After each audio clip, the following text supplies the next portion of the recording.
Hey friend, ready to build your online presence?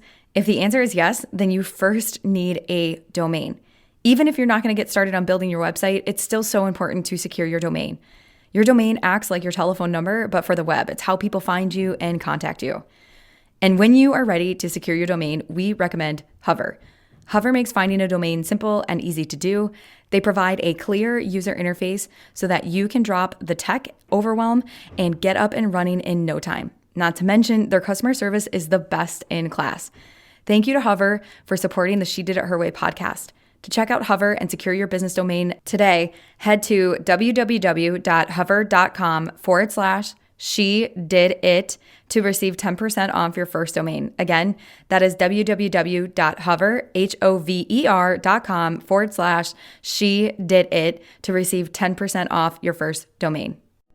Welcome to the She Did It Her Way podcast, where it's all about making the ultimate leap from your 9 to 5 and building a business and life you love, all while doing it your way. I'm your host, Amanda Boleyn. Let's get started. Hello, She Did It Her Way listeners. Welcome back to another episode of the She Did It Her Way podcast. I'm Amanda Boleyn, your host, and if this is the first time you're tuning into She Did It Her Way, I just want to say welcome, and I'm so grateful that you found this show because it is jam-packed of amazing resources, tips, and tricks, and emotional journey stories, not only from my own experience, but also other women who have gone out and built a business their way. So excited to have you. Let's see what is new. Well, it's crazy to believe that when this episode airs, it will be the first week of November. And to think back pre-COVID, which feels so long ago, it feels as if it's an eternity ago, is pretty wild that here we are in 2020. And I feel like this is one of those years that we will definitely look back and just, I don't know, I'm kind of a loss for words. We're just going to look back at it and think to ourselves, man, what a year. But all that to say, here we are. It's the first week of November. Don't forget to get out and vote if you haven't done so already. That is super, super important. And by the time this airs, my husband and I will be in Charleston. We actually decided to book an Airbnb for the month of November, given the circumstance of everyone's working from home. And usually, I can work from anywhere, but my husband is a little bit more tied to location. And since his office, they're not going in, he said, let's do it. And I agreed. And we picked Charleston because I love Charleston and I've been there a few times, but he has never visited. And I've just always thought it was the cutest, most adorable city. And I really like that it's close to water. I love water. I love nature. It just helps me feel really grounded. And we booked that. And it'll be interesting and kind of different not to be one celebrating Thanksgiving with family. So that'll be kind of interesting to experience that. On the flip side, though, it's going to be a little bit warmer in Charleston than it usually is in Chicago. And I am definitely no stranger to cold Midwest winters as being from Iowa. But this will just, be an adventure and different change of pace. So really looking forward to experiencing Charleston. And from the business side, things are kind of winding down for the year. They're not fully winding down, but I'm doing a lot of things operationally with She Did It Her Way and kind of cleaning things up and really streamlining some of our software systems and getting them all in one platform rather than going in and out, which hello, I love a good streamlining operation systems. I'm a 1 on the Enneagram, closely followed by 3, but I love me some systems, and I'm also a double Capricorn. So I really love my good old structure. With that being said, including structure, is really kind of leading me into today's podcast topic, which is about morning and evening rituals, because I believe that when we have these morning and evening rituals, they can do a lot of things for us. They can help ground us. They can help optimize and sustain energy throughout the day, and they help us become not just more efficient with our day. It's really about being centered and not as reactive to our day, which I believe has such an impact in every area of our life, whether we are a business owner, whether we're a parent, a sister, a sibling, whatever that looks like. And it's just so important to be able to work in these morning routines. this is kind of also helping us to avoid that, if you ever found yourself at the end of the day wondering where in the heck did all the time go, or thinking, oh, I had a list of things to get done, but didn't cross a single thing off. In today's episode, that's what I want to share with you, some simple and easy morning and evening routines and rituals to work into your daily routine without adding more to your plate, so that you at least know that regardless of what happened that day, you know that you're centered and focused. And I actually have a few episodes coming up before the end of the year that I'm going to be talking about how to really make sure that you're keeping the important thing, or otherwise said, the main thing, and not majoring in minor things. And sometimes, and I'm going to share some tools and things that I use to really make sure that I stay focused on getting the things done that need to be done, and not focusing on things that I think need to get done, when they really don't. So I'm going to be sharing that. But before we get into today's episode, I'm going to give a shout out to this week's iTunes review. And this is by MNKSLL. And this person states that helped me do it my way. I love that. Amanda is great. Her energy on and off the podcast is contagious, and you just want more from her. I love all the different speakers she has on the show, all providing so much valuable information about being your own boss and defining your success. And then her little short podcast, or solo cast, as she calls them, always puts a smile on my face. She always seems to be thinking about the things I want or need to hear right in that moment. If you're considering making your leap or starting the new side hustle, this is the show to subscribe to. Thank you so much for leaving this iTunes review and taking the time and energy to do that. And it just means the world to me as a content creator when any of you take the opportunity and the time to leave an honest review. It means so much to me, and then also my team as well, because they're helping produce this and put this together. Okay. So today's episode, most people think that in order to have a successful day or to start their day off right, that they need to it needs to start with their morning ritual. And yes, I believe that having a morning ritual is important, but really I know and I believe that in order to have a successful, productive, great start to your morning, you have to have an evening ritual. Okay. And so in this episode, I'm going to dive into evening rituals. I'm going to talk about morning rituals, and then a few things that you can do to get started and integrating some new rituals in your day. So as far as the evening rituals go, you start your ritual as much as an hour before you actually fall asleep. I find that if I can get into my ritual an hour before I'm actually going to put the head on the pillow where I actually fall asleep, that's enough time to be able to start winding down. Because what often happens is that our brain, what we don't see physically externally, we experience internally. And if we are doing something that is stimulating to our brain, it's really hard for it to just shut off just like that. So if you are working right up until you go to sleep, your brain is lagging everything that you are just doing. So it's still buzzing, it's still going. So that's why if being able to take that space an hour before you actually go to sleep, and you can do that, and understandably, some circumstance and some situations, you might not always be able to do that, or maybe even do that right now, given the season of life. But if you are, really start to work in and begin your ritual an hour before you actually fall asleep.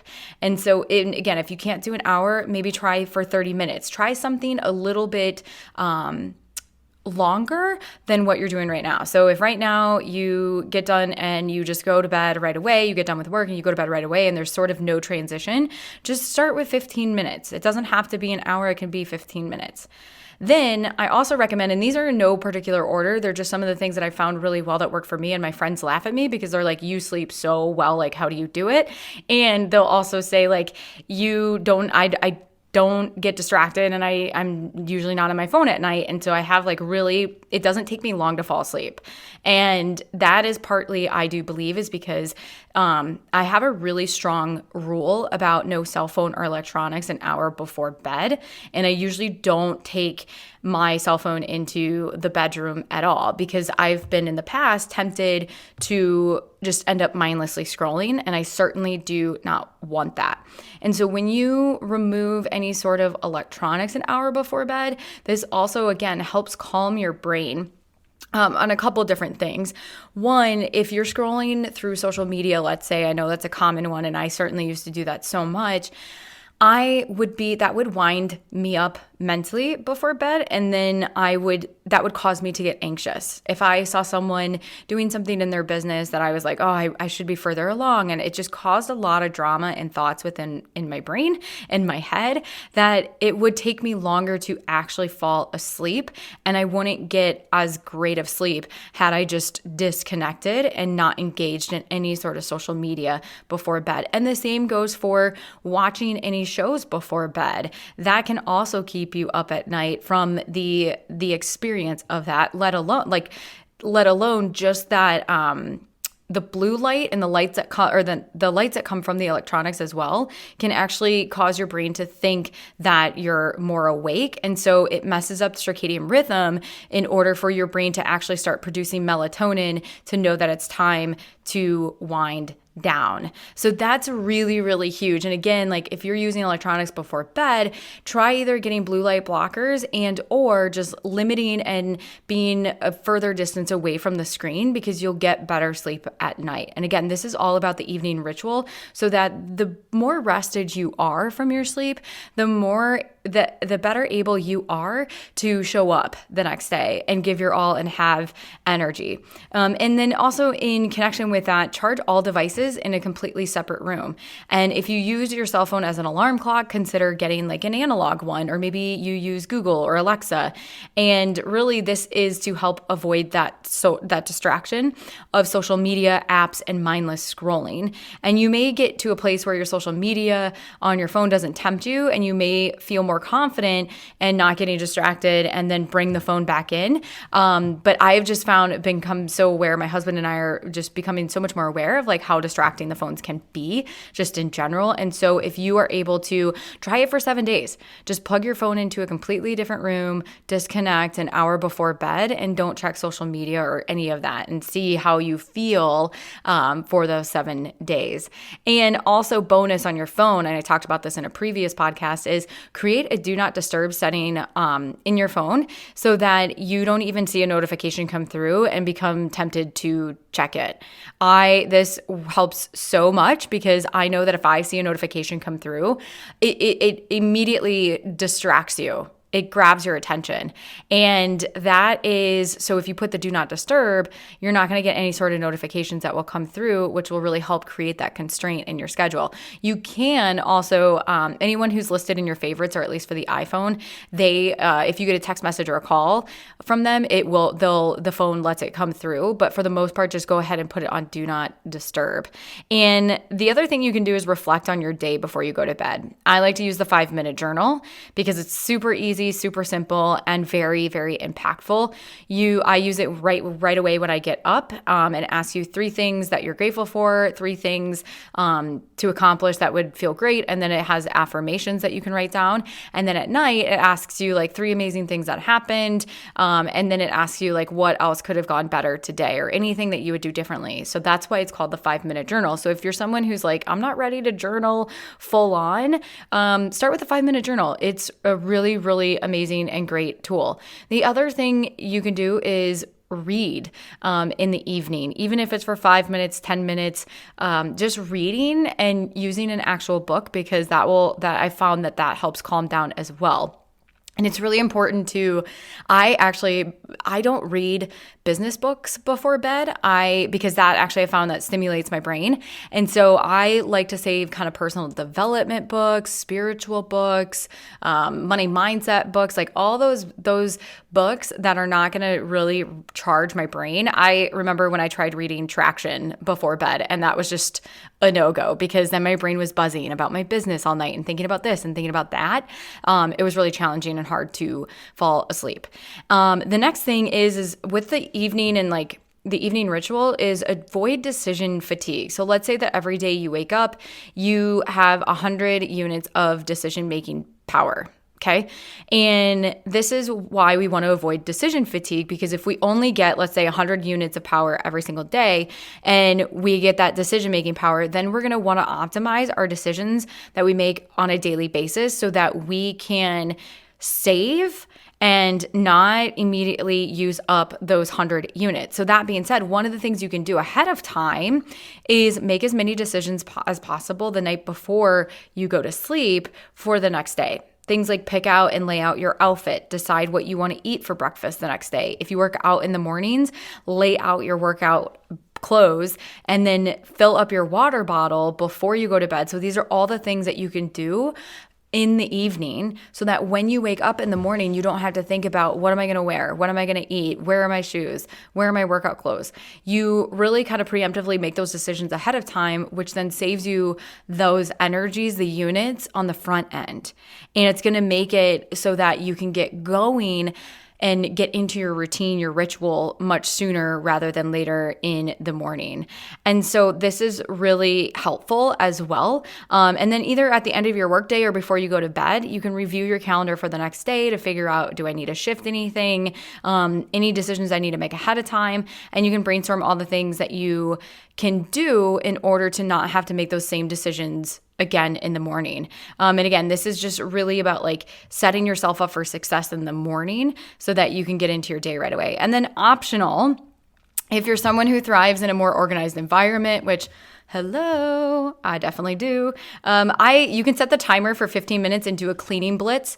And then that way, when you wake up, it'll be a cleaned house. I know sometimes that going to bed, I think, oh my gosh, I don't want to clean. I don't want to put the dishes away. And it feels like this mountain of stuff to do, but then really I play the game with myself and I say, okay, I'm just going to set the timer for like 10 minutes, 15 minutes. And I'm going to see how much I can get done. And so I create a game out of it so that it creates a sense of urgency so that I actually get stuff done.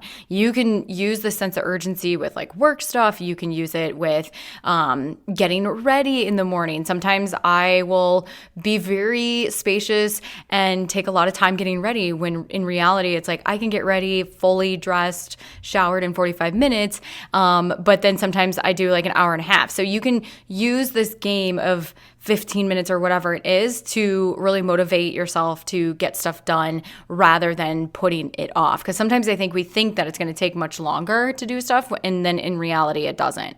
All right, let's talk a little bit about morning rituals. So the goal is to use your mornings to align and set intentions, to be proactive, not reactive. And I remember a handful of years ago, this was back in 2016, 2017, when I would wake up with this heavy, overwhelming sense of urgency and anxiety regarding all the things that I needed to get done for the day, and I never felt like I could catch up. Every night I would go to bed thinking about all the things that I needed to get done the next day, and so therefore I was constantly in a state of being behind. But the state of feeling behind was caused by my thinking. I thought I had to get all the things done. I thought I had to cross off every single thing on my list. And as you continue to grow as a business owner, you quickly learn the skill of sifting through the noise and focusing on the vital few while basically ignoring the trivial many. And when you feel behind, you have two choices. One, continuing to live in a closed loop of overwhelm and drama, or decide in that moment to practice the skill of deciphering what your vital few are and what the trivial things are in your life. To focus only on the vital few while the trivial many are vying for your attention is a skill and a muscle. And it requires continual practice, and it doesn't happen overnight. So that feeling of anxiety that I used to wake up with in the morning and that heaviness was something that I would have given anything if I could have just flipped a switch and it would have been gone. But it took me time. It took me days. It took me weeks to really train my brain to focus only on a few things, to get out of the mindset that I had to do everything. Because in that moment, your brain wants to stick and default with what it knows. And we have to be able to train our brain to focus on something else. And to focus on a big task at hand for the day while your inbox is piling up and requests are coming in, that is strengthening that focus muscle and you setting a boundary saying, no, this is the big thing that I want to get done. This is what I'm focusing on. All the other stuff is trivial at this point, right? And maybe it's not necessarily trivial, but you're making a decision to focus on that one thing rather than getting distracted by so many other things. Because if we try to get everything done on our to-do list, if we try to get all the things done, it's just a never-ending cycle of being behind. And now thinking back to the couple years ago, no wonder why I always felt behind is because the to-do list never ended. And I kept thinking I had to do all these things. And so if you find yourself in that state when you wake up in the morning, really think about what are the most important, vital few things that I need to focus on right here, right now. Not things that I need to focus on tomorrow, not the things that I need to focus on in 30 days or in a quarter from now, but like what needs to get done today in order to move my business and life forward. Then focus on that and that only. Again, it doesn't mean that this is easy, but you're building the skills and the muscle to be able to focus on that one thing, even when you feel like the rest of your world or the rest of your business is just going haywire. Trust me. I know this feeling all too well. And I suffered for so many years because I kept telling myself, like, I got to get it all done. I got to get it all done. And the truth is that we don't need to get it all done and we can't get it all done. And if we think that we can and we think that we should, we've already set ourselves up for an unsuccessful experience. Okay. Because there will never be a time when your email inbox, your social media DMs, your client requests, or just about anything else in your life, there's never going to be a time where things won't be vying for your attention. And that's why you have an opportunity to make a decision in this moment to be steadfast and practice your muscle and that skill set, regardless of what happens and who wants your attention. You're always in control of how you feel, what you take action on, what gets done, what doesn't get done, and doing these things and deciding these things on purpose rather than being in a reactive mode. And so whether you have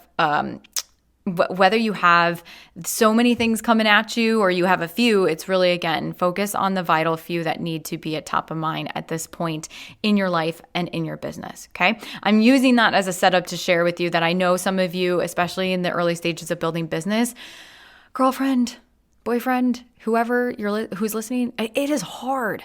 It is really hard. And there's days where you're like, I'm just going to give up. Like, is this all worth it?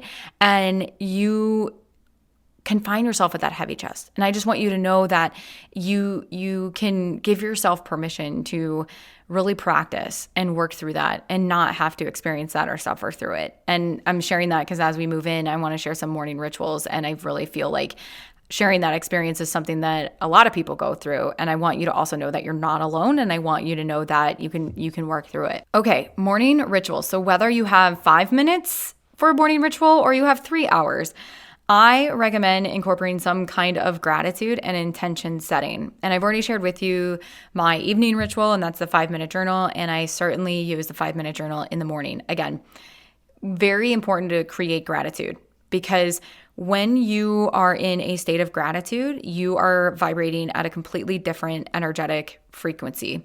And if you're in gratitude, you can't be in a low vibing frequency. And really, when you're in a state of gratitude, that's when really good things and things can come in and show up. Because if gratitude is a higher vibing energy versus being frustrated, being overwhelmed, being angry, that's low vibing, we tend to attract certain energies based on our current state. And that's why it's so good that anytime you're frustrated, anytime you feel like what you're doing is not working, go back to gratitude. What are you grateful for? Are you grateful for this experience? Are you grateful for the breath of air that you breathe? Are you grateful for internet? Because then you can run your business. Like, what are you grateful for? And that's why integrating that practice is so important. The other bonus tip on this is that when you write like what you're grateful for, you can also write for things that haven't happened yet.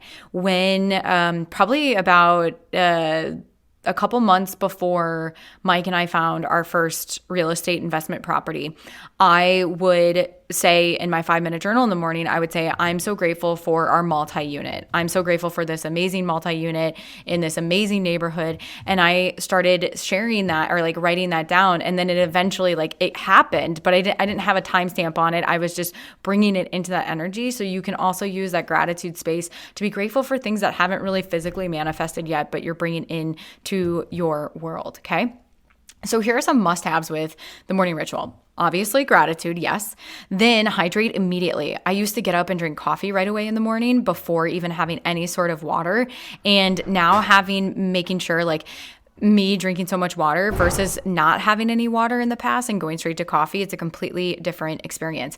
Hydrating not only in the morning right away, but also throughout the day has drastically changed my energy levels for the better. So make sure to put water next to your bedstand or in your bathroom. That way it's the first thing you see when you wake up in the morning, and it can act as a trigger for you. Then make your bed every morning. It takes less than 5 minutes, but the impact lasts for the entire day. Just like Admiral McRaven, who has this beautiful story about never ring the bell. He was a Navy SEAL, and he shared in one of his commencement speeches about when they're in a Navy SEAL, and this is such a powerful story, and I always think about this, is that when he was training to become a Navy SEAL, they were doing these really hard exercises, whether it was swimming in the middle of the night in the Pacific Ocean, whether it was crawling through the sand in the hot days and doing really these physical strenuous activities. There's always this bell that anytime they wanted to give up, they could ring. And he had shared at the speech, he said, if you want to change the world, never, ever, ever ring that bell. And that has just stuck with me. And I think it's so powerful and inspiring. But the point is, he also said to make your bed every day. And it really, truly does change things. I remember as growing up as a little girl, my dad he enforced all of us we had to make our bed every single day. We couldn't leave the house for school. We couldn't do anything. We couldn't play with our friends in the summer. We had to get up, and then we had to make our bed right away. And I hated it, but now I'm so grateful for it. So that is really key. Like, make the bed. It takes less than 2 minutes, and it's something that just sticks with you and really gives you that first sense of accomplishment when you get your day started.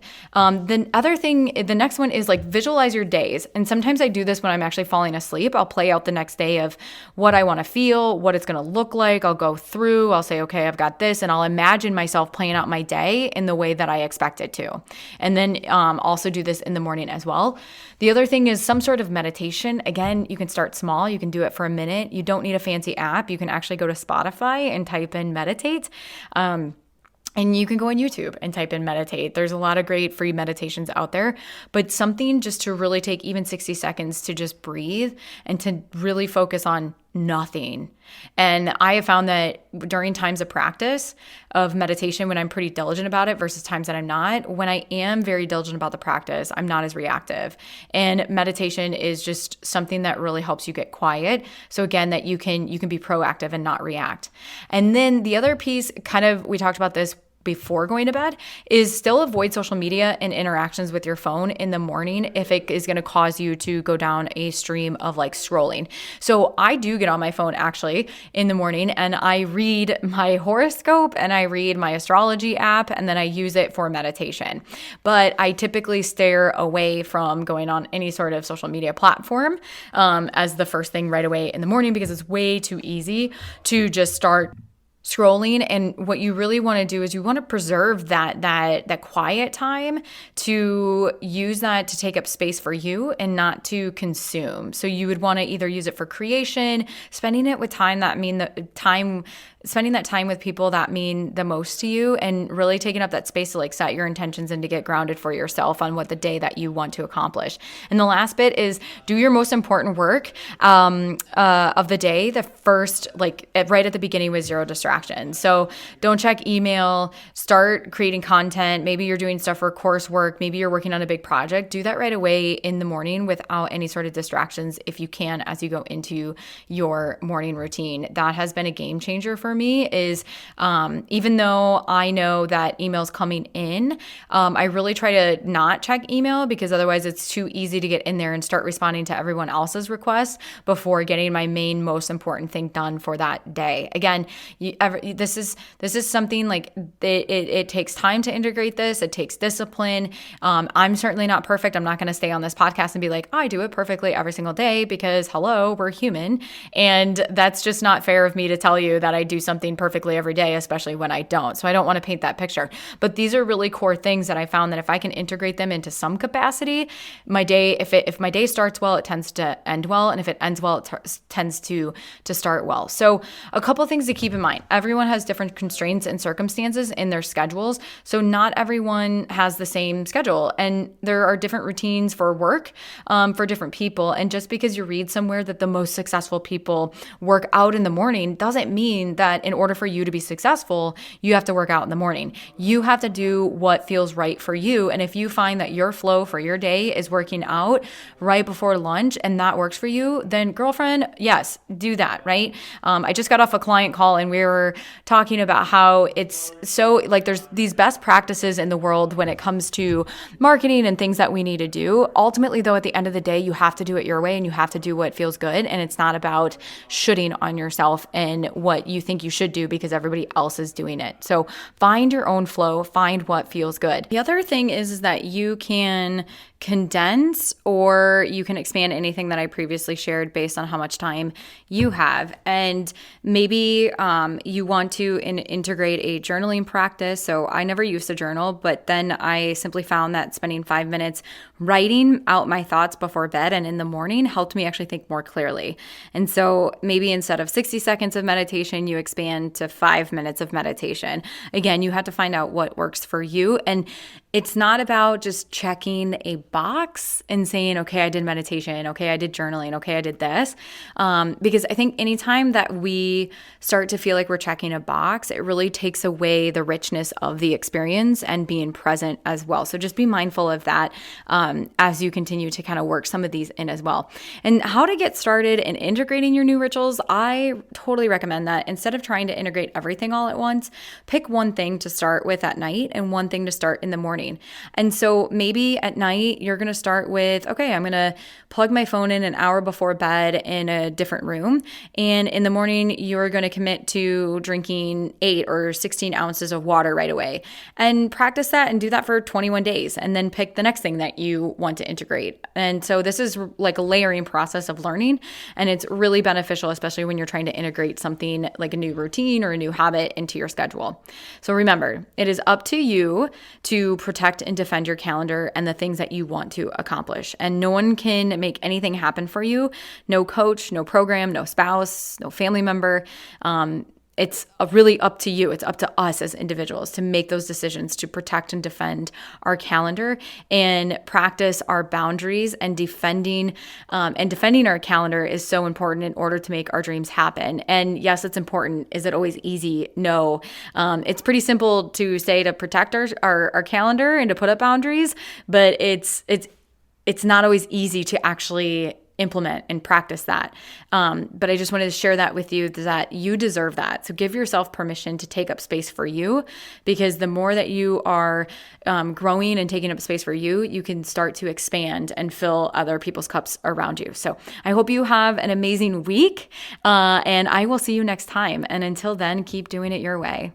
If you enjoyed today's podcast episode, you can head on over to shediditherwaypodcast.com where you can access the entire vault of She Did It Her Way podcast episodes and more information all about how to make the ultimate leap from your 9 to 5. And if you enjoyed today's episode, I would be so grateful if you headed on over to iTunes and left a review letting me know what you love about the She Did It Her Way podcast. Until next time, keep doing it your way.